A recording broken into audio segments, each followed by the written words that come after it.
Hey guys, welcome back to Andy's Dinosaur Reviews. Today we're going to take a look at another of these newer Attack Pack figures from Mattel, and this is the Velociraptor. This is one of the newer variants of the Velociraptor. Just like the Dimorphodon, which we recently reviewed, there have been a ton, an absolute ton, of Velociraptors from Mattel since they released this line, but why not get another one, especially because they are very popular as far as the Jurassic World figures go.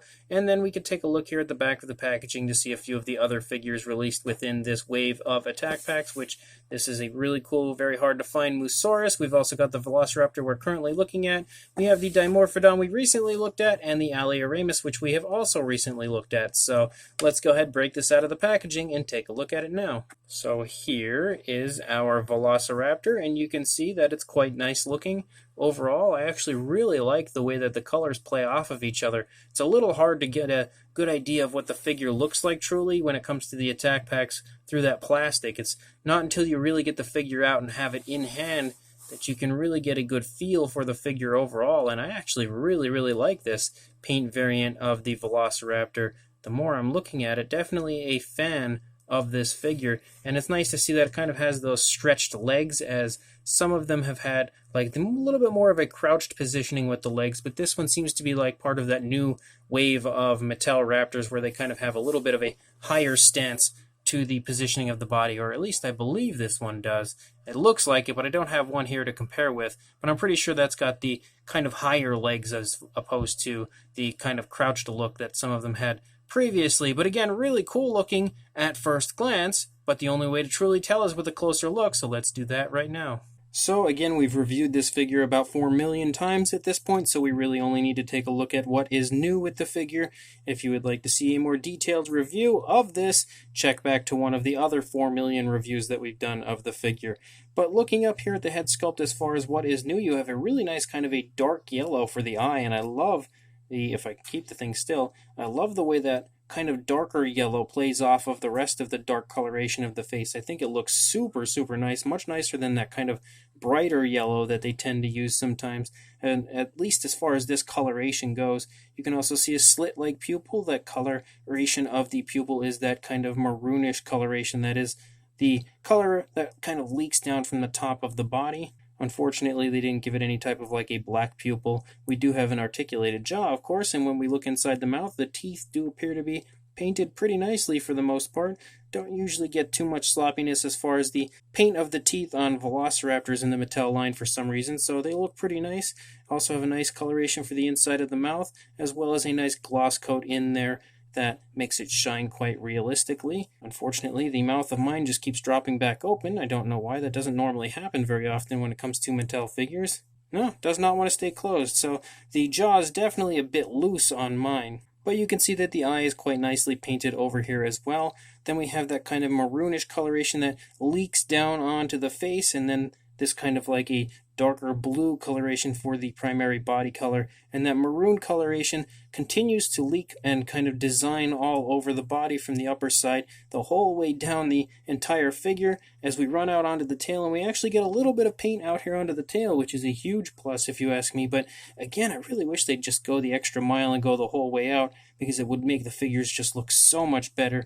But even with it stopping right there, it still looks pretty nice, and I do love the fact that they have included a little bit of that paint that runs out onto the tail. On the underside, we don't have any other paint application at all. You usually tend to get this kind of with the Attack Pack figures. They have almost the most bare bones amount of paint possible, but still managing to look pretty good, and that's exactly what we get with this one. Again, it is nice to see those kind of stretched legs as far as the newer sort of sculpt of this style Attack Pack Velociraptor goes, as opposed to that kind of crouched look that we had previously. There is the Jurassic Facts code if you would like to add this to your collection. And aside from that, the only other paint that I can really see is kind of like that speckling that you get from the Mattel figures from time to time. There are no nails painted or anything like that, unfortunately. You do have the dew claw and everything, and we do seem to have a little bit of a gloss coat there on the nails, but nothing as far as actual paint application goes. But still a really cool looking figure for sure, and I definitely quite like this paint scheme. As far as articulation on our Raptor goes, of course, you have the articulated jaw, which I've already shown you, which absolutely refuses to stay shut. We also have articulation in the arms and articulation in the legs, and that's it.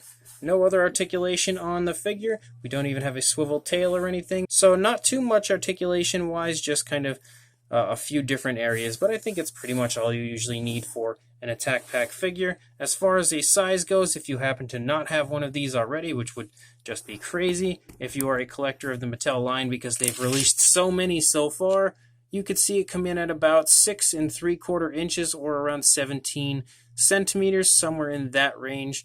And for a height, you are going to see it at about a little over 3.5 inches or 9 centimeters, somewhere in that range. It's kind of in between. For a size comparison, there is Mr. Papo T-Rex, the Attack Pack Colovosaurus, and Robert Muldoon next to our Attack Pack Velociraptor, and you can see with these figures here next to it, you've got a pretty good idea, I'd hope, of what the size is. But again, being a Mattel collector, if you're watching this review, you've probably purchased some Mattel figures at this point already, so you already probably have a pretty good idea of what the size of this Raptor is. The Attack Pack figures are definitely nicely sized Velociraptors. So this brand new 2020 variant of the Velociraptor Attack Pack figure from the Mattel Jurassic World toy line is pretty cool, but it's nothing amazing. Just like the Dimorphodon, it's nothing that you have to run out and grab right away, but I really do think it is a pretty cool variant of the Velociraptor overall. It's definitely a really cool looking paint scheme that they've chosen for the figure. I definitely love the kind of way that the darker maroon coloration plays off of that darker blue coloration of the body, and it all meshes so well. Really nice color choices on the part of Mattel. Maybe not the most realistic coloration, but who knows? I mean, with feathers, maybe this is what Velociraptors at one point in time looked like. Well, color-wise, not sculpt-wise, because we know that the sculpt is very different than what a Velociraptor actually looked like. But again, definitely a really cool sculpt as far as the Attack Pack version goes. I love that these actually do look really close to what they look like in the film. They've done a very good job as far as film and screen accuracy with the sculpt of these Velociraptors, but we've mentioned this numerous times at this point in each and every Mattel Velociraptor review, and I do like that they've added in the kind of outstretched legs on this one as opposed to those crouched legs that they had previously, just to give us a little bit of variation within our Raptors. And again, the color scheme is pretty cool. Definitely a fan of that. The sculpt is awesome. You've got some pretty decent articulation, but again, it's just another cool repaint from Mattel and nothing new and crazy that you absolutely have to add to your collection. So this is kind of just a, if you want to pick it up, pick it up. If not, wait for the next release from Mattel. But either way, if you are interested in picking this up, it is probably going to be available at your local Target, as I do believe that's where my good friend Greg from Dino Scream Reviews was able to acquire this, and I was able to purchase it from him. A huge thank you goes out to him, so make sure you check out your local Targets. Go find this really cool Velociraptor if you are in fact interested, and make sure you like, comment, and subscribe, and I will see you in the next review. Thanks for watching.